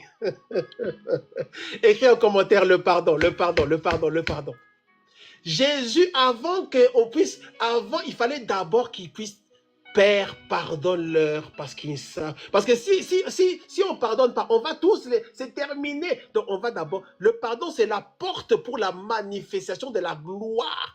À cause de ce que Jésus a dit là, Père, pardonne-leur. Donc nous acceptons, on laisse cette histoire, Makile Tanga, qu'il soit sauvé. Qu'il ne soit pas sauvé pour un jour, pour 2 jours, pour 1 semaine, 2 ans, 10 ans, au siècle, pour toujours, le salut éternel, bien-aimé. Est-ce qu'on se rend compte de la puissance qui a été manifestée? Jean 3,16, car Dieu a tant aimé le monde qu'il a donné son Fils unique, afin que quiconque croit en lui ne périsse pas. Tout ça, c'est basé sur quoi? Sur le pardon. Joseph a dû pardonner à ses frères. Si Joseph n'avait pas pardonné, Jacob allait mourir de faim avec toute sa famille. Joseph a dû d'abord, on parlera de Joseph. On ne peut pas enseigner sur le pardon sans parler de Joseph. Joseph a dû pardonner. Ça veut dire que Joseph a gardé une communion avec Dieu. Joseph a dû pardonner. Joseph ne serait pas devenu premier ministre d'Égypte s'il n'avait pas pardonné. Sœur Esther, est-ce que tu comprends la puissance du pardon? Tout le monde veut l'onction, tout le monde veut l'élévation, tout le monde veut des choses incroyables, tout le monde veut des grands miracles, tout le monde veut être Joseph. Moi, je suis le Joseph de ma famille. Tu es le Joseph de ta famille, d'accord? Mais le pardon, bien-aimé, Joseph a dû pardonner dans une dimension. Tu te dis, mais attends, mais c'est ma famille, c'est mes frères qui m'ont fait ça. Ils m'ont fait souffrir. Ils ont été jaloux. Ils m'ont vendu. Ils ont accepté de me vendre sans sourciller. Ils ont pris l'argent pour me vendre, moi, leur frère de sang. Joseph est un prototype, une image prophétique de Jésus-Christ. Ils l'ont vendu. Pour quelques pièces d'argent, ils l'ont vendu. Il est devenu esclave. Tout ça à cause de sa famille. Et quand Dieu permet qu'il puisse revenir, le pardon, c'est la manifestation prophétique de ce que Dieu fait avec nous. Et l'ennemi Satan s'oppose à tout ce qui constitue une manifestation prophétique de ce que Dieu... Est-ce que c'est trop compliqué ce que je suis en train de dire là? Chaque fois, il y a des choses que Dieu nous demande de faire. En réalité, ce sont des manifestations prophétiques, ce sont des codes spirituels. Et l'ennemi s'oppose, il ne veut pas ça parce que c'est une manifestation prophétique. C'est le pardon d'abord qui permet maintenant à la souveraineté de... Parce que tu dois mourir pour que Christ puisse se manifester. Tu dois mourir pour que la main de Dieu puisse descendre. Donc pour que la famille de Joseph soit sauvée, il fallait que Joseph puisse mourir, enlever cette souffrance-là et dire ça, je mets ça de côté. Je crois que Dieu m'a donné une vision. Donc Dieu te donne une vision, mais l'accomplissement de cette vision-là est d'abord conditionné par la capacité de pardonner. Alléluia. Parce que c'est la manifestation, c'est une image prophétique. C'est pour ça que quand tu regardes dans la Bible, tu vois que ce que Dieu a fait avec Joseph et avec Abraham, ce sont des démonstrations prophétiques de ce que Jésus allait faire après. C'est-à-dire être...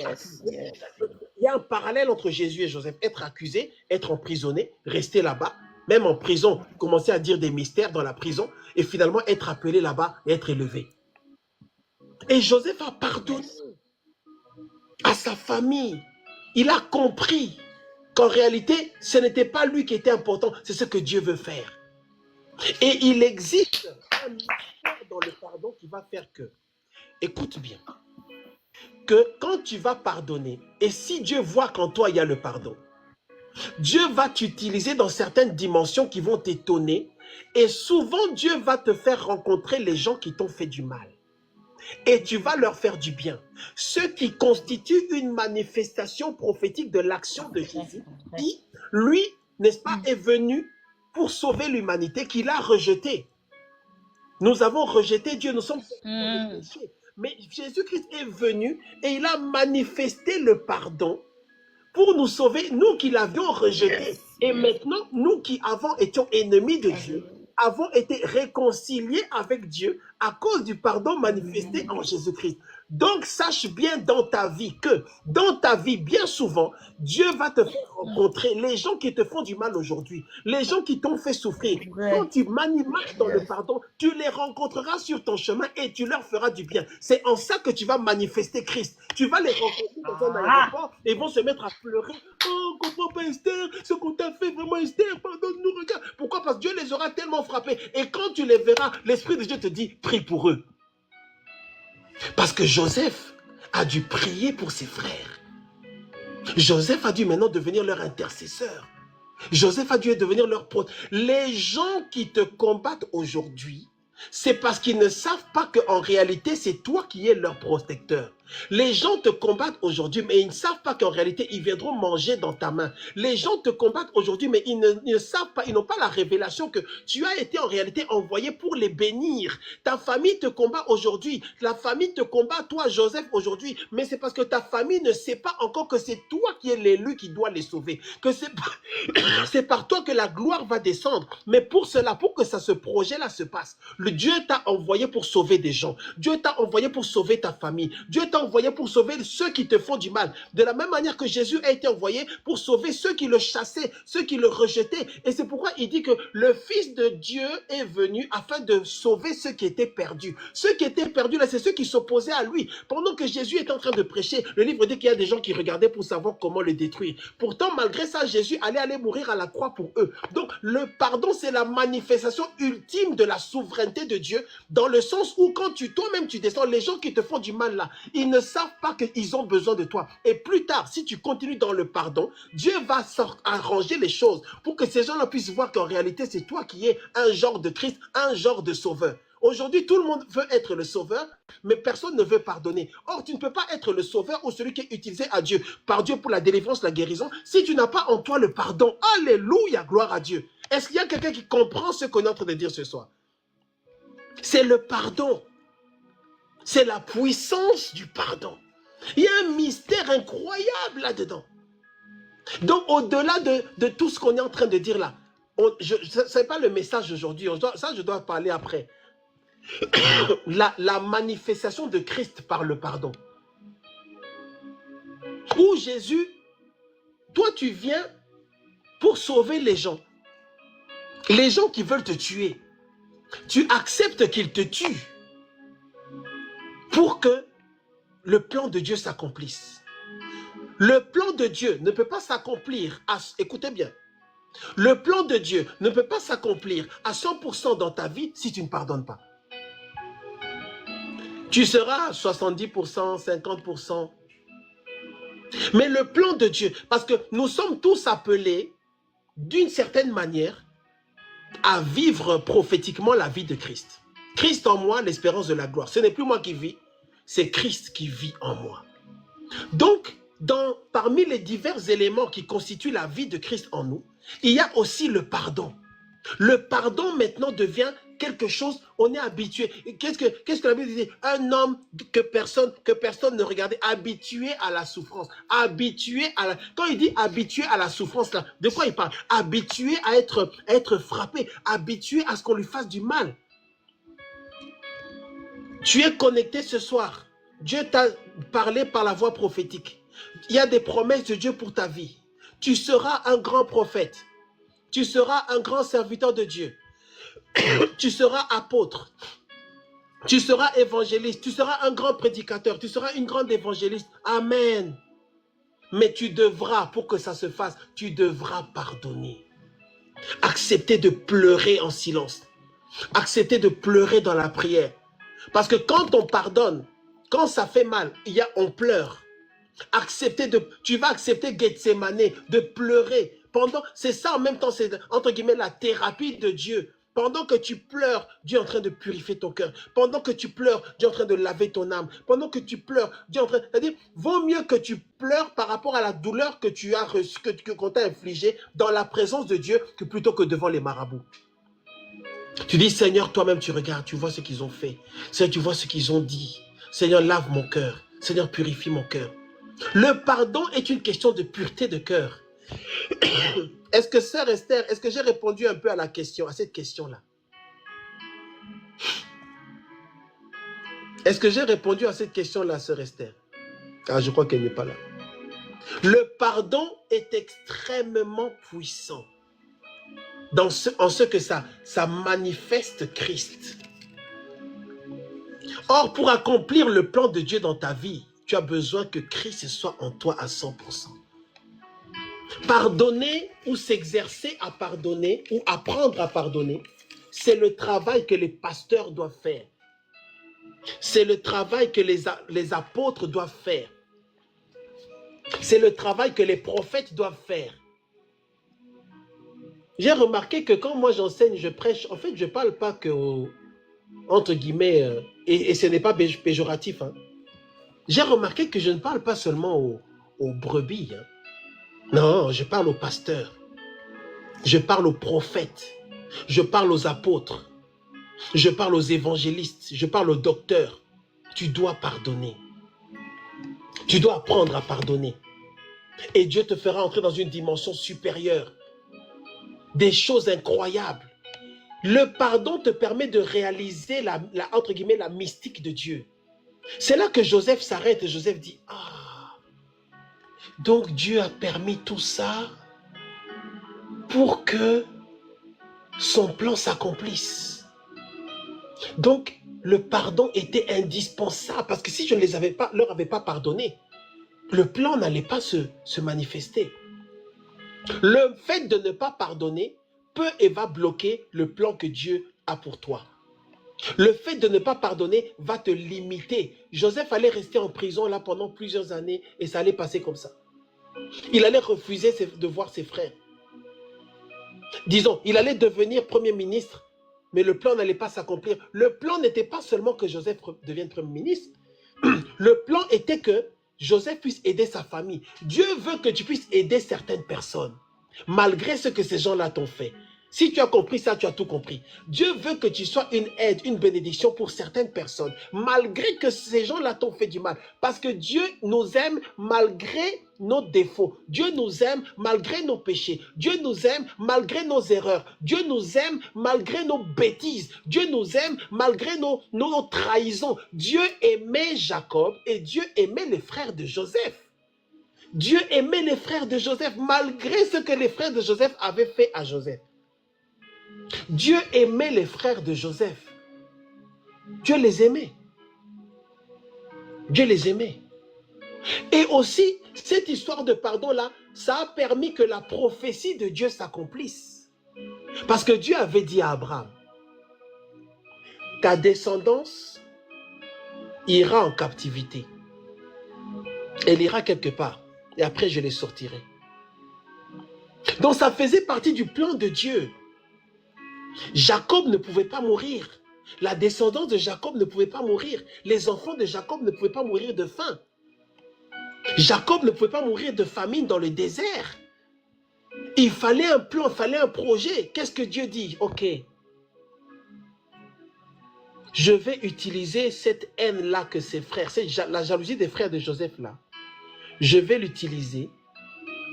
Je vais m'en servir pour que Joseph puisse entrer en Égypte. Et comme je sais que Joseph a bon cœur, je passerai par le cœur de Joseph pour sauver ses frères et son père. Bien aimé, Dieu est bizarre. Dieu veut bénir les gens et Dieu veut accomplir quelque chose.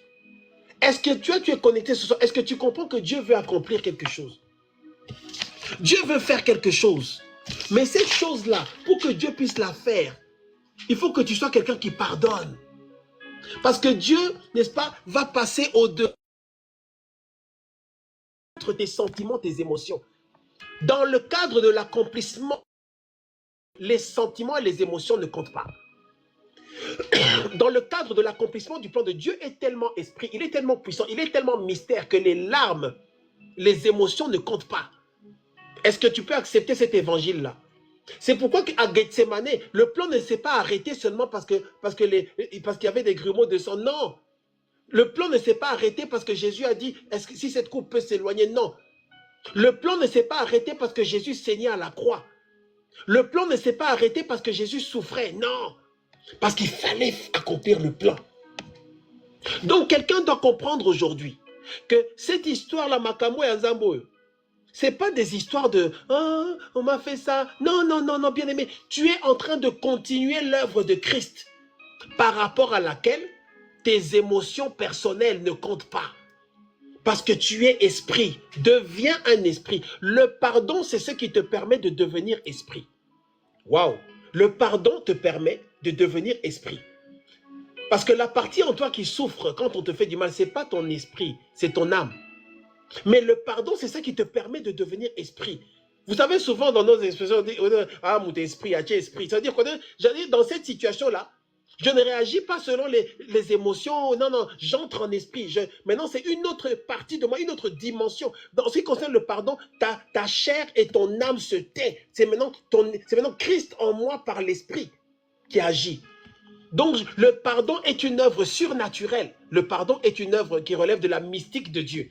Waouh, waouh, waouh, waouh, waouh. Je ne sais pas si... Je n'aime pas dire ce genre de choses sur TikTok. Que Dieu nous aide, que Dieu nous aide, que Dieu nous aide. Le pardon relève de la mystique de Dieu. C'est-à-dire, tu me frappes, moi, je ne réponds pas. Moi, je suis déjà mort. Dans le pardon, il y a la mort. Moi, je ne dis pas, je ne réagis pas. La partie de moi qui veut réagir là, elle est déjà morte. La partie de moi qui veut, elle est déjà morte. La partie de moi qui veut se venger, elle est déjà morte. La partie de moi qui veut répondre, elle est déjà morte. La partie de moi qui veut agir, qui veut parler, la partie de moi qui veut se manifester, elle est déjà morte. Nous sommes déjà morts. Dans le pardon, il y a tout ça. C'est pour ça que j'ai dit qu'il y aura encore peut-être 2 ou 3 enseignements. Dans le pardon, il y a tout ça. Il y a la mort. Parce que tu ne peux pas pardonner si tu es encore en vie. Un jour, je parlais avec ma mère spirituelle, prophétesse Ginette Verwingen, que Dieu la bénisse là où elle est. Elle m'a dit, tu ne peux pas être trop vivant, trop sensible. Trop comme ça. Dès qu'on fait quelque chose, dès qu'on fait quelque chose, non, tu ne vas rien faire. L'ennemi va jouer avec ta vie, il va jouer avec ta destinée. Deviens un homme d'esprit. Donc, à un moment donné, on fait quelque chose, tu ne bouges pas. Tu ne bouges pas parce que tu n'es plus là. On te touche comme ça. Tu n'es plus là. Parce que tu sais que non, non. Moi, j'ai une prophétie. J'ai une prophétie sur ma vie. Je ne peux pas échouer. Donc, malgré ces trucs-là, écoute, ça passe, c'est pas juste. Non. Donc, je vais laisser, à cause de ce qu'on m'a fait là, je vais annuler la prophétie que Dieu a pour moi. Toi qui m'entends ce soir, j'arrête dans 2 minutes à moins qu'il y ait des questions. Tu vas annuler la prophétie qu'il y a sur ta vie. Cette prophétie de gloire. Cette prophétie extraordinaire. Cette prophétie dont tu sais que tu ne peux pas l'accomplir toi-même. Tu vas l'annuler parce qu'on t'a blessé.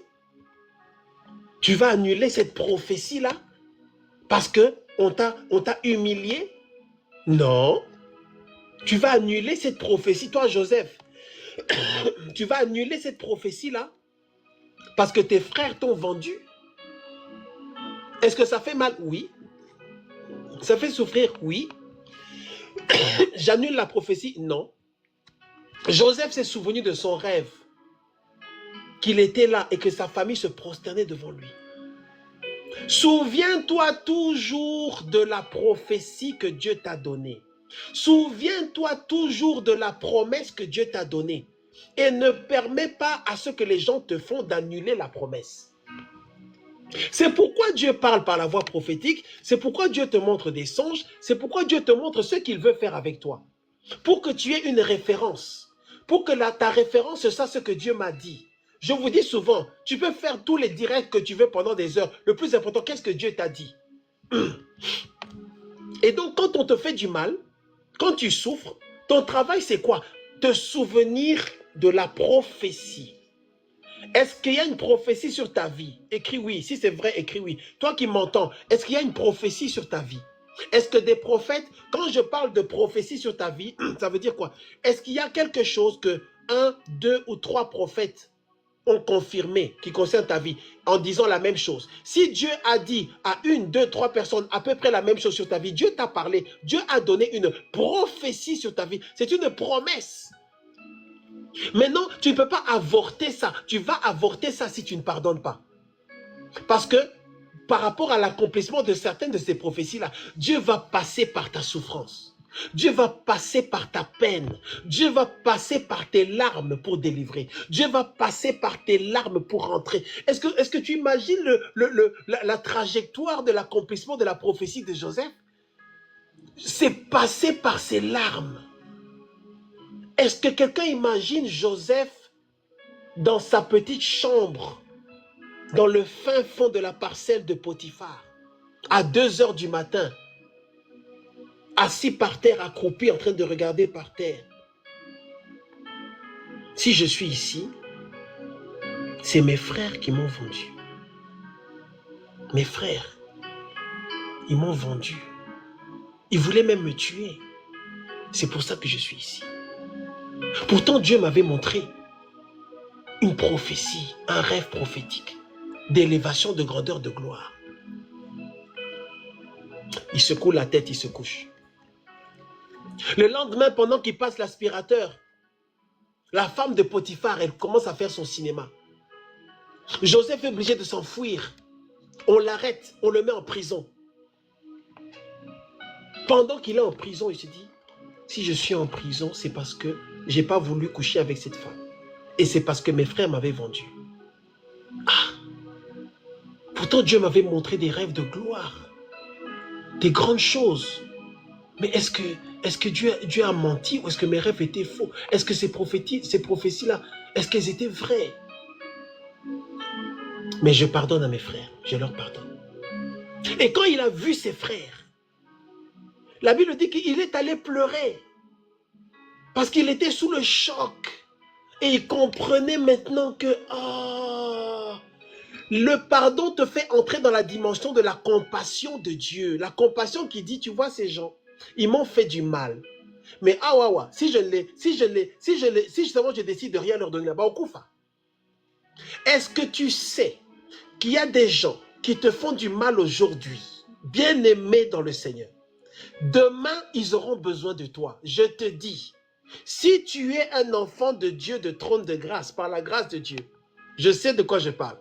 Les gens qui te font mal aujourd'hui, les gens qui te font souffrir aujourd'hui, les gens qui peut-être te blessent aujourd'hui, tu verras que dans les années, ils bénéficieront directement ou indirectement de quelque chose que Dieu t'a donné.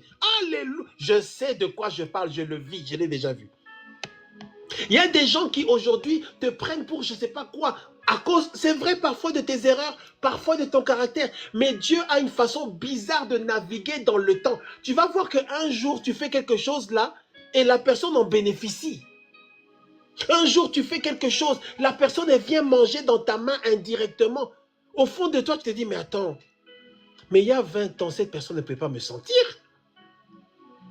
Il y a 30 ans cette personne elle disait que moi je suis je ne sais pas quoi. Aujourd'hui, moi aussi j'organise une... Je ne vais pas entrer dans les détails. Je vous donne une illustration et on va clôturer. Mon père, apôtre Daniel Mouteba, en Afrique du Sud, archbishop, il avait eu des problèmes avec un de ses cousins. Il y a longtemps, j'étais tout petit, 81, 82. Je me souviens encore, un jour, j'étais à la maison et mon père se disputait avec son cousin. Des histoires bizarres de business. Et je me souviens, j'étais tout petit, je me souviens, j'avais peur. On m'a mis de côté. Il criait. Je me souvenais qu'il y avait un problème entre eux. Entre parenthèses, les parents, là, pendant les disputes entre vous ou avec les gens, sachez que les enfants sont là, ils écoutent. Les années ont passé. Moi, j'ai toujours su que tonton Martin, là, il est bizarre. Tonton Martin, là, il est bizarre, il fait des choses. Et on entendait que tonton Martin, il fait des business, il fait des affaires bizarres. Bon, il est dans les histoires à Kinshasa, là-bas. Et un jour, mon père se retrouve dans une conférence où il apporte la parole. Il apporte la parole, il prêche, il enseigne. Quand il arrive à la fin de son message, il fait un appel. Si quelqu'un veut recevoir Jésus-Christ dans son cœur, comme Seigneur et Sauveur, qu'il s'approche. Les gens commencent à s'approcher, Il regarde dans la foule là, oh, il voit Martin. Il voit Martin. Les gens qui te font du mal ou qui t'ont fait du mal, tu risques un jour de devoir prier pour eux. Tu vas aller quelque part, Isha, tu vas faire une conférence, tu vas prêcher là-bas. Tu vas faire l'appel. Tous ceux qui veulent que je prie pour eux, venez vous mettre à genoux. Regarde bien les gens qui vont venir se mettre à genoux là. Tu vas retrouver des gens qui t'ont blessé dans le passé, qui t'ont insulté, qui t'ont humilié. Toi, Joseph, regarde bien parmi les gens qui viennent acheter le blé. Un jour, tu vas ouvrir les yeux, tu vas voir tes frères dedans. Il a regardé, il a vu Martin. Il a prié pour Martin avec les autres. Pendant qu'il priait pour Martin, et même après, il se disait, mais c'est lui. À la fin de la réunion, il vient, oh oui, non, Daniel, comment, voilà, tu sais. Il dit, mais toi, Martin, tu as reçu Christ. Waouh! Il était choqué. Ils se sont embrassés, il a prié encore pour lui. Quand il a fini, il a appelé ma mère pour lui dire, tu sais quoi? Est-ce que tu sais ce qui s'est passé ici? Est-ce que tu sais qui était à la conférence? Toi aussi qui m'entends ce soir, un jour tu devras passer un coup de fil à quelqu'un pour dire, mais est-ce que tu sais que... Non! Elle était là, avec tout ce qu'elle nous a fait. Elle était là, tu as prié pour... Waouh! Tu dis, non, mais tu sais, c'est comme ça avec Jésus, hein? C'est comme ça avec Christ. C'est comme ça. Toi-même qui rejetais... Il y a des gens aujourd'hui qui sont des serviteurs de Dieu. Il y a quelques années, ils insultaient les chrétiens. L'apôtre Paul, il s'appelait Saul. Il maltraitait les chrétiens. Il a reçu la grâce de Dieu. Il a arrêté de persécuter les chrétiens. Et il a dû souffrir pour Christ. C'est la mystique de Dieu. Dieu va dire, ne le frappez pas, ne lui faites pas de mal. Vous ne savez pas combien il devra souffrir pour moi. Dieu renverse les choses. Avec Dieu, les premiers seront les derniers. Il change les choses. Les gens changent, les gens évoluent. Les gens sont sauvés. Tu rencontreras sur ton chemin des gens, le monde est petit, on dit souvent le monde est petit. Tu rencontreras sur ton chemin des gens qui t'ont fait du mal. Et ces gens-là, et c'est là la puissance du pardon. Ces gens-là vont changer de langage. Le fait que tu aies une vie où tu marches dans le pardon, ça va faire que tes ennemis, les gens qui te font du mal, ils vont changer de langage. Est-ce qu'il y a quelqu'un qui entend ce que je dis? Les frères de Joseph ont changé de langage. Ils ont pris Joseph pour une marchandise. Ils ont pris Joseph pour quelqu'un, je ne sais pas qui. Mais quand ils ont vu qui il était, ils ont changé de langage. Ils ont dit, ah, non, c'est toi vraiment, qu'est-ce qu'on doit faire? Écoute, conseille-nous, aide-nous un peu. Les gens vont changer de langage. Mais pour que les gens puissent changer le langage, il faut que toi, tu aies un cœur qui pardonne. Si tu as un cœur qui pardonne, les gens vont changer de langage. Les mêmes gens-là qui disaient que toi, tu es comme ça, toi, tu es comme ça, toi, ce que tu as fait. Quand ils vont voir la position que Dieu va te donner, ils vont dire, ah, peut-être qu'on avait mal vu, hein. Et donc votre frère là, il est devenu Ah, donc, la sœur là, maintenant elle fait un. Ah. Et Dieu parfois va obliger les gens à passer par ton chemin. C'est la gloire, c'est le témoignage, c'est merveilleux. Mais pour arriver là, tu dois passer par quoi? Le pardon. Écris en commentaire le pardon, le pardon, le pardon. Parce que Dieu va passer par tes souffrances. Dieu va passer par ton sang. Dieu va passer par tes larmes. Dieu va passer par tes pleurs. Toutes ces choses-là, j'aime cet enseignement. Il faudra que moi-même je puisse écouter, aller revenir écouter encore cet enseignement-là. Moi-même, je vais écouter encore cet enseignement-là. Dieu va passer par ton sang. Dieu va passer par tes larmes. Dieu va passer par ton chagrin. Dieu va passer par ta peine. Dieu va passer par ta souffrance pour accomplir son projet dans ta vie. Dieu va passer par ça. De la même manière qu'il l'a fait par Jésus. De la même manière dans l'Ancien Testament que l'animal, l'agneau, le bœuf, tout ça qui était offert en sacrifice, devait mourir pour que celui qui offre puisse être absous, être béni, être guéri, délivré. De la même manière que l'agneau de Dieu Jésus a dû mourir à la croix et verser son sang pour que tu sois béni. De la même manière, puisque tu as l'esprit de l'agneau, tu as l'esprit de l'agneau en toi, l'esprit là travaille de la même manière. l'esprit de l'agneau, j'aimerais bien enseigner un jour l'esprit de l'agneau. L'esprit de l'agneau là, qui était une image dans l'Ancien Testament, qui est venu se manifester en tant que Christ. L'esprit de l'agneau est en toi. Quel est l'esprit de l'agneau? L'esprit de l'agneau, c'est dit que je meurs pour être une bénédiction pour les autres. Je meurs pour que Dieu puisse bénir les autres. Je meurs, mais en réalité, je ne meurs pas puisque je suis esprit. C'est la partie en moi de chair qui meurt. C'est l'animal chair qui meurt. L'agneau immolé, l'agneau, la chair meurt. Jésus à la croix, mais la vie est éternelle. Ah, c'est parce qu'on n'a pas le temps de... Sinon, là, il faut qu'on revienne sur l'esprit de l'agneau. Toi qui es connecté ce soir, est-ce que tu as l'esprit de l'agneau? Est-ce que tu as l'esprit de l'agneau? Écris en commentaire, j'ai l'esprit de l'agneau. Quel agneau? Jésus. L'esprit de l'agneau. Les sentiments de Jésus. Colossiens, Philippiens, qu'est-ce qu'il dit? Ayant vous les sentiments qui étaient en Christ. Philippiens 2.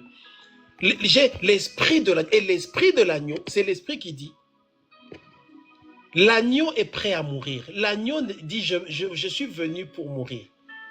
Je suis venu pour mourir à moi-même, pour que les autres soient bénis. Et aujourd'hui, malgré que Jésus est allé à la croix, il est mort et ressuscité, jusqu'aujourd'hui, l'esprit de l'agneau agit en nous, qui est l'esprit de Dieu, l'esprit de Christ. Tu as l'esprit de l'agneau. Si tu as l'esprit de l'agneau, sache que c'est à cause du fait que tu as l'esprit de l'agneau en toi. C'est cet esprit-là qui va ouvrir les portes pour toi. C'est Dieu qui va travailler. Et tu verras la gloire de Dieu. Moi-même, j'accepte ce message ce soir au nom de Jésus-Christ. De décider de pardonner, de vivre dans le pardon. Parce que bien aimé, je vous dis, j'ai remarqué que cette histoire de pardon-là, tant que ce n'est pas réglé, tu as des problèmes avec Dieu et tu as des problèmes avec Satan. Cette histoire de pardon-là. Parce que Satan te dit, mais nous, dans notre royaume, on ne pardonne pas. Toi aussi, tu ne pardonnes pas. Viens seulement dans notre royaume.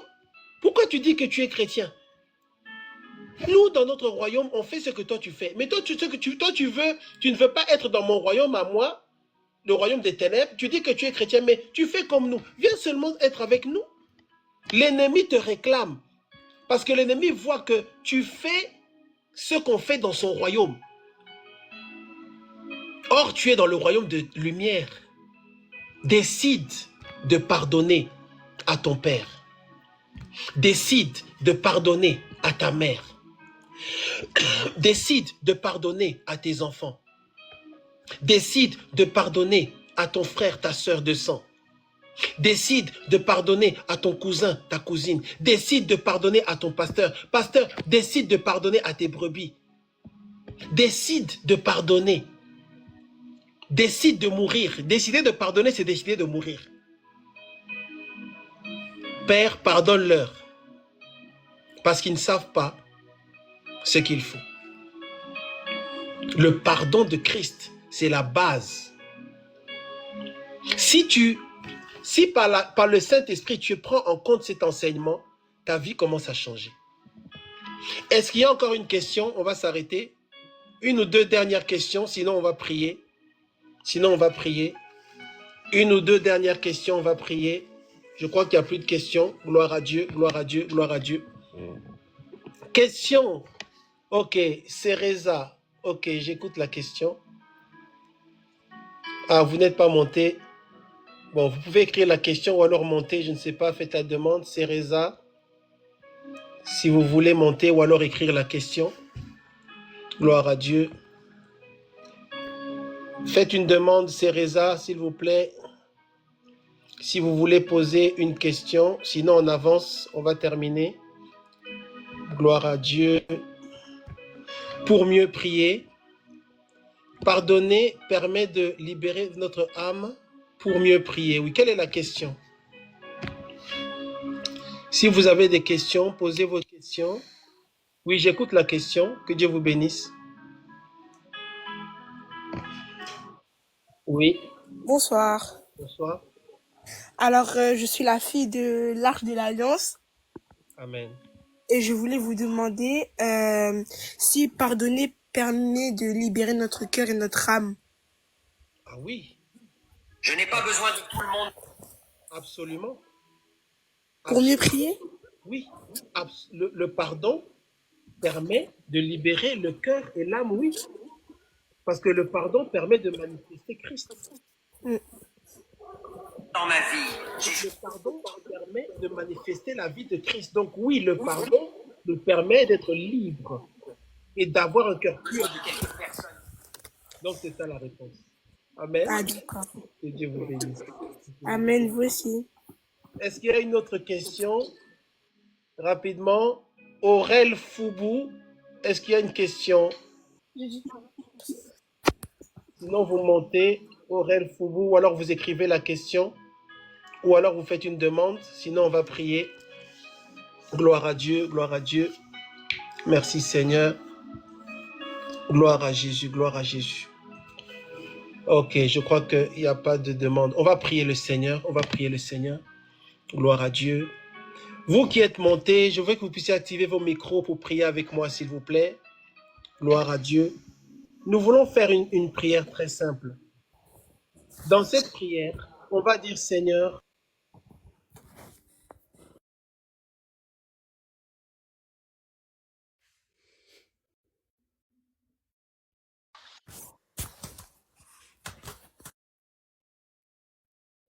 Seigneur, change mon cœur. Seigneur, change mon cœur. Seigneur, change mon cœur. Est-ce qu'on peut le faire, s'il vous plaît? Vous qui êtes montés, activez vos micros, priez avec moi, priez avec moi. Élève la voix, commence à prier le Seigneur. Dis Seigneur, change mon cœur. Bien-aimé, tu es chez toi, élève la voix, prie avec moi. Seigneur, change mon cœur. Seigneur, change mon cœur. Seigneur, change mon cœur. Éternel, change mon cœur. Éternel, change mon cœur. Change mon cœur, Seigneur. Change mon cœur. Seigneur, change mon cœur. Change mon cœur, Seigneur. J'ai entendu ta parole. J'ai entendu ta parole. Change mon cœur, Seigneur. Change mon cœur, éternel. J'ai entendu ta parole. Change mon cœur, Seigneur. Je viens à toi, Père, afin que tu changes mon cœur, Est-ce que quelqu'un que peut tu prier avec changes moi? mon cœur, que tu me donnes la force de pardonner. Alléluia. Père, de changer mon cœur, Seigneur. Change mon Je veux cœur. prier comme David, Seigneur éternel. Oh mon Dieu, change mon cœur.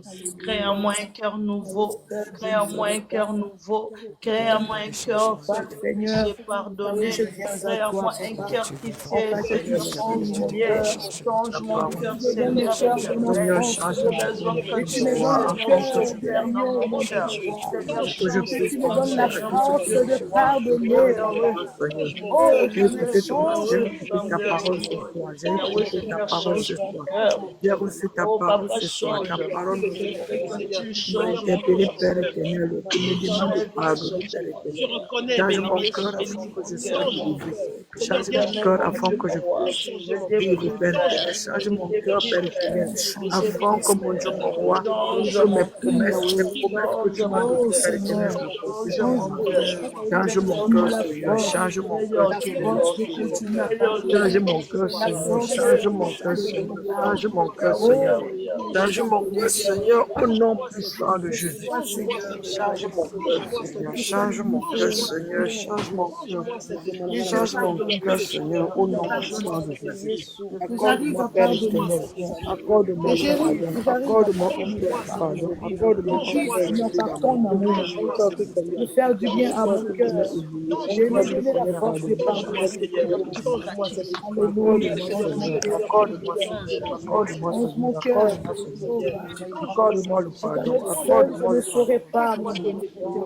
Change-moi, Mais je Seigneur. te prie, Seigneur, Seigneur, Change-moi, aide-moi, Père change-moi. éternel. Saint-Esprit, par viens me ton changer. Appelle amour, mon cœur Seigneur. d'amitié, appelle mon Oh, cœur de Je veux pardon, Père, appelle pardonner. mon cœur de Seigneur, d'amour. changer mon cœur. Appelle mon cœur de De me donner pardon. la force Appelle mon cœur de d'amour. pardonner, que ce soit dans Au ma famille, nom Seigneur. puissant de change mon cœur. Que je ne Change mon pardonne cœur. pas Change seulement mon Demande, cœur, ceux Seigneur. demande Change mon cœur, sincèrement. Seigneur. que je Demande ne pardonne sincèrement. pas Change seulement mon ceux cœur, qui sont Seigneur. loin de Change moi, mon cœur Viens d'amour. m'aider, que Seigneur. j'arrive aussi Viens à me Change changer. pardonner mon à ma cœur, famille, Seigneur. Change que mon j'arrive cœur. aussi à Change mon pardonner à cœur. mes J'ai frères et besoin de sœurs. changer. J'ai Change besoin mon de cœur, Donc, Seigneur. pardonner. Seigneur, Afin que Seigneur, je puisse change te mon cœur. pardonner. Change mon cœur. Afin que je tes Change mon puisse cœur. problèmes, pardonner à tous ceux qui Esprit de m'ont Dieu, offensé. projette un Que cœur je rempli puisse de pardonner l'amour. à tous ceux qui m'ont mets-le-moi aussi dans une nouvelle offensé. personne. Change Que mon mon cœur, cœur, Seigneur. Seigneur, Mets-le-moi. Afin Change que mon je rempli, cœur. puisse te Seigneur, pardonner. Afin d'amour, que je puisse Seigneur, te Moi, pardonner. Seigneur. de Afin que je puisse pardonner. pardonner à tous ceux qui Merci Alléluia. m'ont Seigneur, offensé. Alléluia. merci pour Alléluia. ton Change mon amour. cœur, Seigneur, au nom Alléluia. puissant de Jésus. Tu vas prier le Seigneur encore bien-aimé. Chaque fois qu'on aura ces enseignements, nous voulons nous engager à pardonner. Ce n'est pas facile.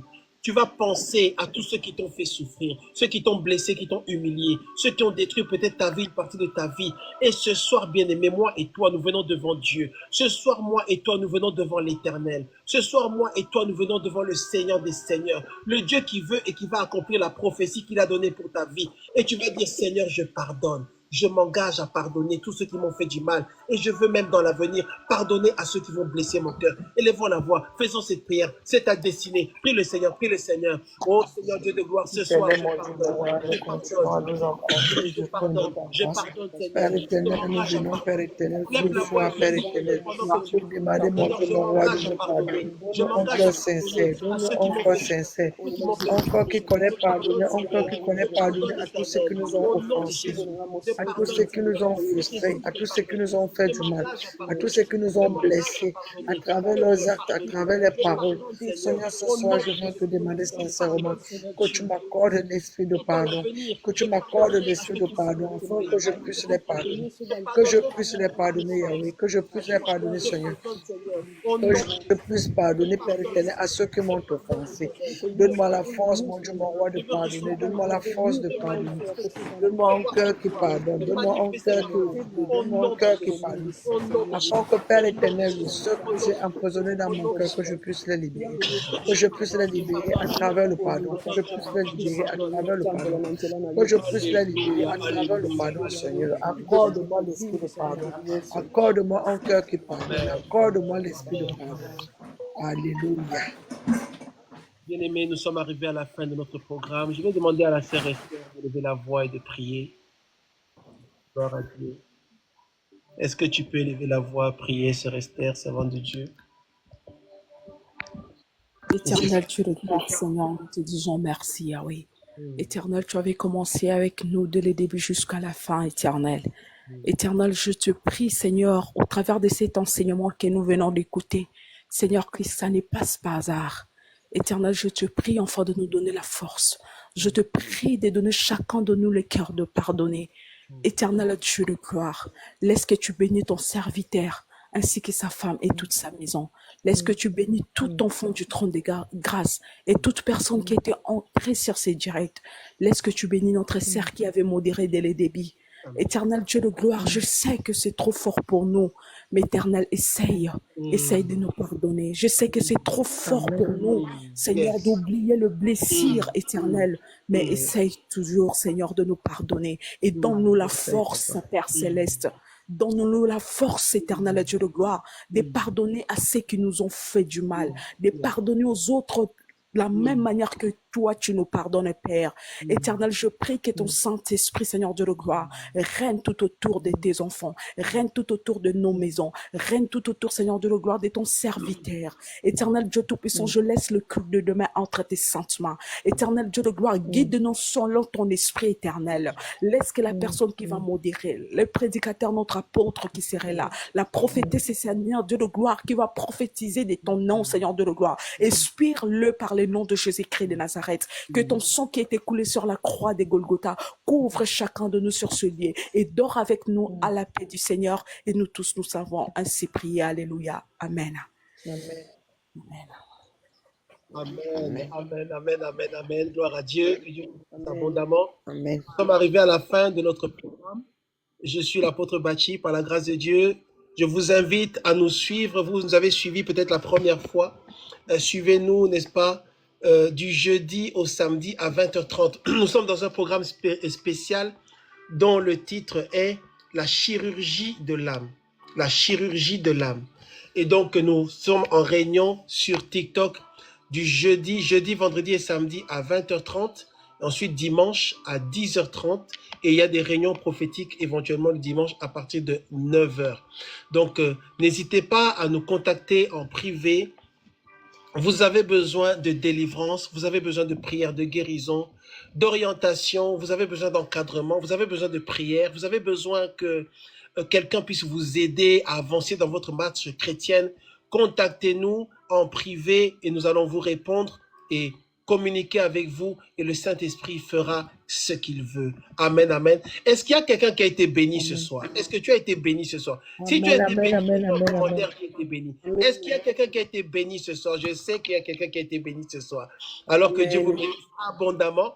Contactez-nous et connectez-vous demain à 10h30 et peut-être même, je pense que ce sera à partir de 9h et le Seigneur va vous faire du bien. Amen, amen. C'est la chirurgie de l'âme et Dieu est en train de guérir ton cœur en ce moment. Dieu est en train d'enlever ce qui est mauvais. Dieu est en train de faire une opération dans ton cœur et dans ton âme afin que ta vie puisse aller de l'avant. Amen. Que Dieu vous bénisse abondamment. Rendez-vous demain. Amen. Bye bye. Ciao. Merci.